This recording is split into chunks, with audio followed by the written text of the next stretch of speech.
The final level. Ethan had always been a gamer. He prided himself on beating the most challenging titles, finding hidden secrets, and finishing games that others gave up on. So, when he stumbled upon a mysterious game online called The Final Level, he couldn't resist. There were no reviews, no publisher, no sign it even existed beyond a cryptic forum post. The download was fast, almost too fast, and the game loaded without any title screen or music. Just a simple message. Welcome, player. Are you ready to finish what others could not? Ethan smirked. He loved a challenge. The game itself was a typical first-person horror setup with dimly lit hallways and unsettling, glitchy graphics. The sound effects were minimal, just distant echoes and a faint hum that made his skin crawl. The objective seemed simple enough: survive and reach the end. At first, it felt like any other indie horror game, with predictable jump scares and eerie environments. But then something changed. The game's AI started adapting, reacting to Ethan's choices in ways he had never seen before. Enemies appeared only when he least expected them. Movements felt more personal, more deliberate. It was as if the game was watching him.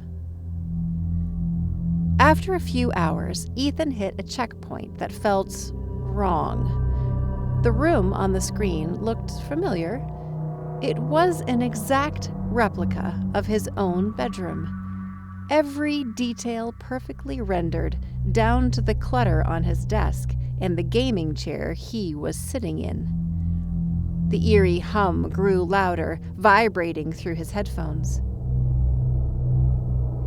The screen flickered, and for a moment, Ethan swore he saw his own reflection, not in the game, but through the game. His avatar stood still, staring directly at the camera. The game was watching him. His heart pounded, but he brushed it off, thinking it was just a clever design trick. He pressed forward, determined to beat it.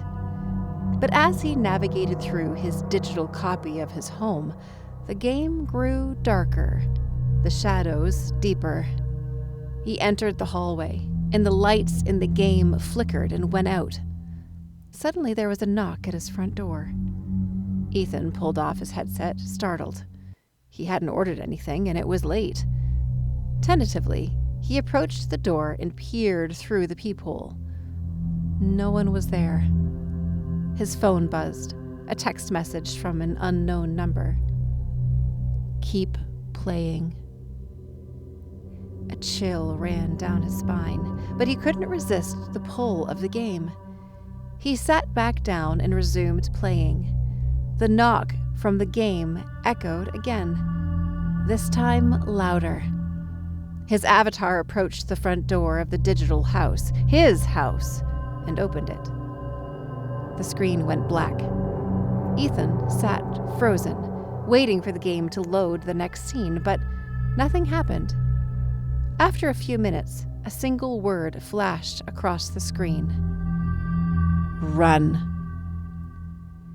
Before he could react, the power in his room flickered and the temperature dropped. A shadowy figure, tall and indistinct, appeared in the game, standing just outside the open door of his virtual house. Ethan's blood ran cold as he realized the figure wasn't on the screen. It was standing in the doorway behind him, just out of view. He turned slowly, heart hammering in his chest, but the room was empty.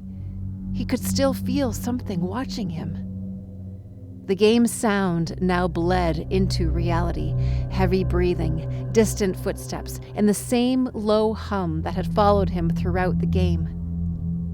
Ethan yanked off his headset, but the noises didn't stop.